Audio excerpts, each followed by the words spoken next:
sampaikan, program Statis Nasional secara substansi itu baik-baik saja. Yang problem yang kita sering alami adalah bagaimana PSN itu disusun. Tapi kalau itu tidak dikendalikan dengan baik, PSN ini kemudian menjadi titipan dari kanan kiri. Tanggapannya Anies yang menyebutkan proyek strategis nasional ini merupakan proyek definitif, apa tanggapannya Pak?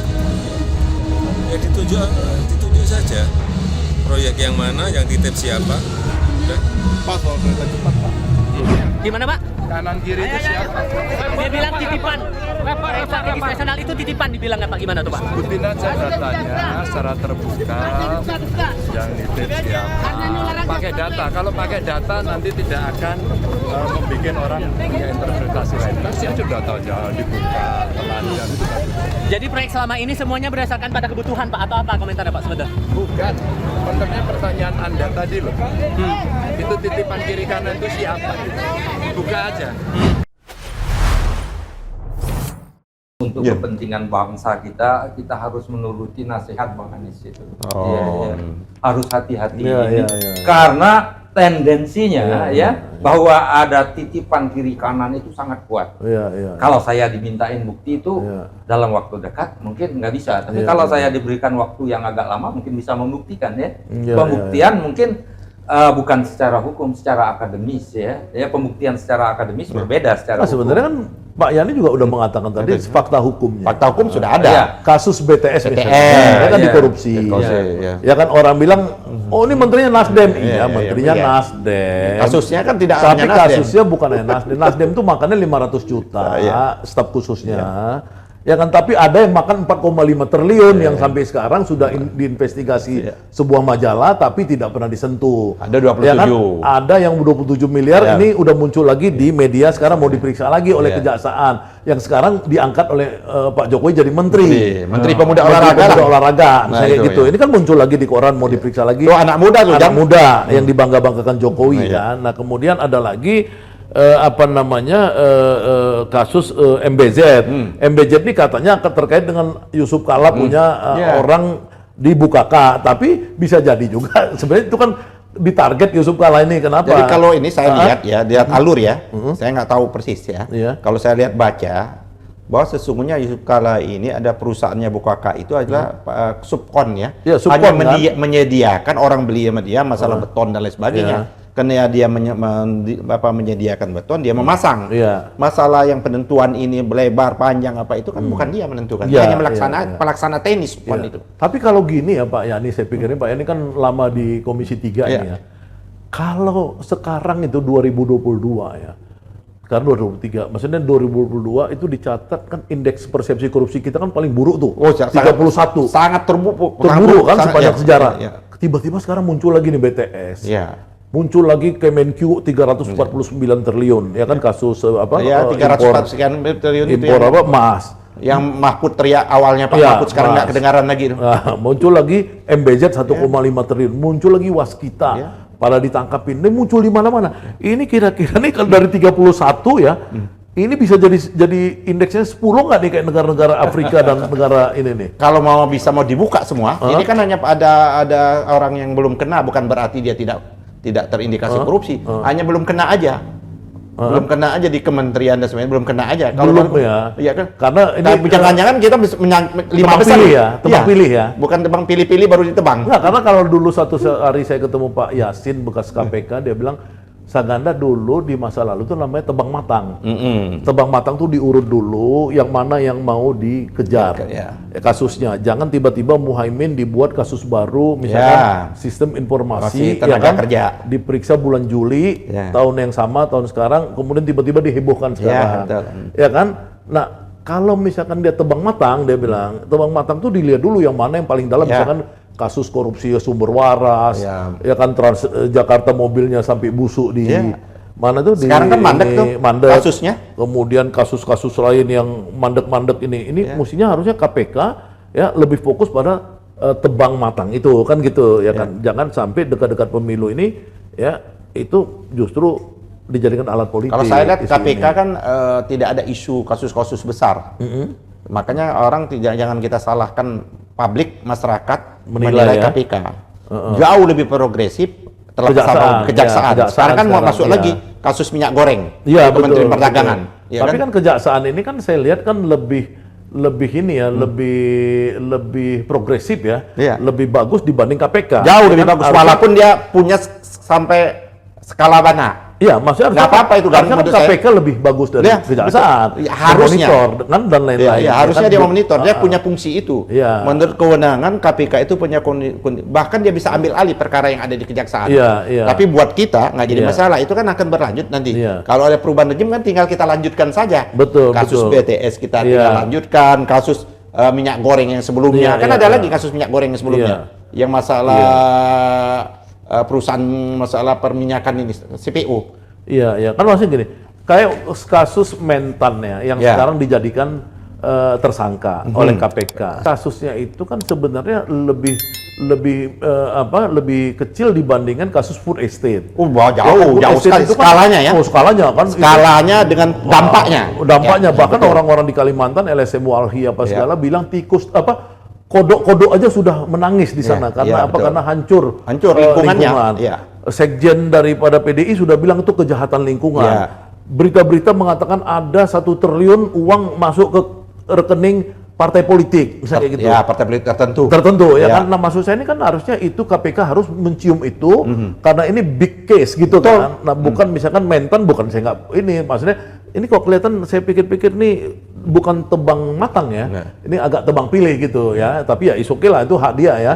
Mau dekat-dekat pemilu kan semua orang bermain. Kita lihat bahwa temannya Pak Yan ini, teman SMA Pak Firly kan juga dicatat orang pernah menggunakan jet pribadi orang ya kan. Kemudian Pak Thanos Tanah apa itu ya kan pernah buat memo minta proyek ke Dirjen Minerba tapi nggak di ini ya. Banyak lagi kasus-kasus pimpinan KPK ini yang terdegradasi dibanding dulu. Nah, jadi harapan saya sih memang dalam konteks PSN ini kita ya mudah-mudahan pertanyaan Pak Jokowi dan pertanyaan Pak Ganjar ini diperkuat aja oleh KPK supaya dia dapat kerjaan yang bagus. Iya, betul. Dia buktikan memang banyak titipan, misalnya gitu. Kalau nggak ada ya nggak apa-apa. Tapi Pak Jokowi minta mana? Ya jangan tanya ke Anies yang buktikan, karena Anies tidak punya aparatur negara, tidak punya instrumen negara. Minta aja KPK. KPK, tolong memeriksa yang dibilang Pak Anies itu. Tolong tuh cari di mana. Apakah selain BTS dan ini tadi ada nggak di tempat-tempat lain gitu? Itu mungkin pikiran saya. Iya. Saya kira pas sekali itu bangsa ganda dengan ini Pak Ahmad Yani ya. Jadi proyek strategis nasional yang salah kaprah, yang asal-asalan sebenarnya itu selain memberi peluang untuk korupsi itu akan menyengsarakan masyarakat dalam berbagai pihak. Dan korupsi di Indonesia ini memang paling parah. Parah sekali. Jadi kalau ditanya tadi, kalau memang mau secara serius, jangan-jangan kita masuk 5 besar. 5 besar negara yang terkorup di dunia. Jadi kalau korupsi ini dapat dikendalikan, ya negara kita ini akan sangat makmur. Sangat makmur ini. Karena korupsi di Indonesia ini, terutama korupsi APBN, Bang. Kalau menurut hitung-hitungan saya, itu sekitar 500 triliun per tahun. Waduh. Itu untuk proyek infrastruktur dan pembelian aja. Itu kan anggarannya itu kan sekitar 3.000. Kalau gajinya nggak dikorupsi kan. Kalau yang lain-lainnya nggak dikorupsi. Yang paling rawan itu adalah proyek belanja barang. Tapi itu Deputi KPK bidang pencegahan Pak Pahala Nenggolan, kebetulan sama saya marganya sama. Udah tahun lalu itu udah merilis itu bahwa dari 100% anggaran itu, itu cuma 50% yang terrealisasi. 50% aja, 50% sisanya itu menjadi bancakan dan keuntungan pihak-pihak, keuntungan orang punya proyek ya, sama pajak apa segala. Itu 50%, Mbak. Itu gila itu menurut saya.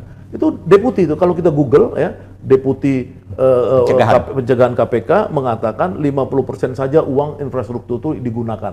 Jadi itu memperkuat abang tadi yang 500 triliun tadi menurut saya. Ya itu memang sangat itu menyedihkan sekali. Dan kalau kita ini ya dengar ini kampanye ini baca pres yang lain, semuanya bakal mengendalikan. Kan yang lebih parah lagi gini Kang Mizan ya, tadi menyebut itu. Yang lebih parah kan korupsi. Itu kan kadang-kadang sebuah proyek yang dikorupsi. Kan ada proyek. Ini yang lebih gila lagi itu yang di waskita itu proyek fiktif Wah. yang sudah jalannya sudah Iya. jalan, tolnya sudah ada, dianggarkan kembali. Iya, Nah, betul, iya. itu lebih parah. Lebih parah sekali. Berarti proyek. 100% dia korupsi. 100% iya. Kalau zaman Orde Baru, korupsi banyak. Tapi yang ditangkap proyek fiktif biasanya. Iya, Yang bangun iya. sekolah impres tapi nggak ada Oh, iya, sekolah. betul, iya, iya. Ya itu. Kalau korupsi di zaman Orde Baru dulu yang ya ala kadarnya aja yang masih toleran. Iya, iya, Tapi iya. kalau proyek fiktif ya itu langsung diciduk oleh Ciduk, Pak iya, Harto. iya, iya. Kalau sekarang yang parah itu proyek fiktif, ya proyek yang nggak ada. Nggak ada, iya, Ya, iya. proyek yang nggak ada, Banyak tapi sekali ya. ditagih uangnya di yang ini. Jadi pesan kita yang sama itu pendapat Bang Anies itu memang sangat penting. Penting Itu sekali sebenarnya untuk pendapat dilaksanakan. yang menyinggung soal metode, model, dan moralitas. Iya. betul Ya, sekali. kita harus kembali menyelamatkan bangsa ini ya. Menurut saya begitu. Hebatlah Pak Anies ini. Kan dia Kasih pesan sebenarnya itu. apa yang dikemukakan oleh Pak Anies, walaupun dia tidak menggunakan jargon saya Indonesia, saya Pancasila, itu tidak menggunakan jargon itu, Iya. tapi itu implementasi dari nilai-nilai Pancasila Iya yang dong, dia iya dong. menjadi intrinsik dalam dirinya, dia praktekkan. iya, Sekarang kan lip service. Iya, Ya, iya, iya. saya Indonesia saya NKRI, saya ini Pancasila, saya tapi koruptor. Saya koruptor kayak Nah, gitu ini loh. ya. Iya, kan? Jadi sebetulnya yang harus direspon oleh Pak Jokowi dengan Pak Ganjar itu berdasarkan statement Bang Anies itu mereka siap ya untuk mengajak masyarakat secara bersama-sama mengawal proyek strategis nasional ini. Tepat, jadi, tepat. jadi nggak perlu minta pembuktian ya. Ya. Kalau memang mau minta dibuktikan, ya itu dipikal lah meriksanya nanti. Saya kira gampang sekali. itu. Atau Pak Jokowi tunjuk saya Iya. untuk menyidik itu selesai, saya 1 bulan saya selesai, saya janji itu bisa kebongkar. Kalau disuruh Pak Yani nunggu Pak Anies aja. Iya.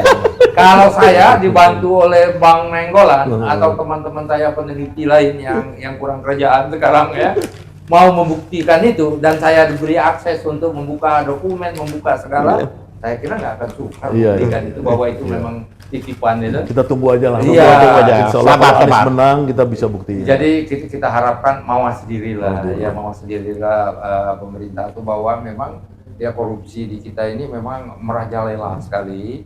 Dan memang Kalau kata Pak Mahfud, di udara, Iya. di laut, di darat, di mana-mana. walaupun Bang Anies tidak menyatakan secara spesifik, kalau saya yakin, Iya. saya yakin bahwa memang ada titipan Iya, ya. iya. Saya yakin, boleh kan saya yakin, memang ada titipan kanan kiri ini apa itu proses Iya, anggaran itu iya dong. saya memahami karena saya Boleh dong ya. 30 tahun lebih di Kementerian Keuangan. Iya, iya. Saya tahu sekali. Jadi apa yang dikatakan oleh Bang Anies walaupun itu secara tersamar ya, Iya, iya. itu kalau menurut saya betul. Iya, Ya. iya. Nah sekarang tugas presiden kita yang terbaru ya mudah-mudahan yang amanah yang terpilih itu dalam menentukan proyek strategis nasional ini yang mengajak masyarakat banyak dan bangsa ganda dengan Pak ini mudah-mudahan jadi salah satu menterinya dua menteri Kita kabinet. berjuang dulu. Ya insya Allah ya insya Allah ya saya kira begitu aja ya untuk Ya, sore Pak Menjan, ini. terima kasih. Ini sangat bermanfaat ini kita bersuara ini karena kita diminta oleh konstitusi masyarakat itu harus bersuara ya untuk maju harus bersuara, kita tidak bisa diam. Kalau kita diam itu salah namanya. Itu ada ayat-ayatnya kalau nggak salah bahwa untuk apa bangsa itu maju harus berusaha sendiri ya ada ayat-ayatnya Mengubah. Pak. Ya? Tidak mengubah satu kali Nah, kecuali mengubahnya konstitusi kira-kira. mengubah. Ayat apa itu namanya lupa itu. Iya. Jadi masyarakat memang harus aktif lah. Jadi apa yang dianjurkan oleh Bang Anies itu untuk mengajak masyarakat bersama secara aktif dan konstruktif itu menggugah pemerintah, terutama pemerintah 2024-2009 untuk betul-betul melaksanakan amanah rakyat ini bangsa ganda. Ya Pak Ahmad Yani. Saya kira demikian saja ya pemirsa, nanti kita ketemu di lain waktu dengan topik yang lebih hangat dan lebih berguna bagi bangsa ini. Wabillahi taufik wal hidayah. Wassalamualaikum warahmatullahi wabarakatuh. Waalaikumsalam warahmatullahi wabarakatuh.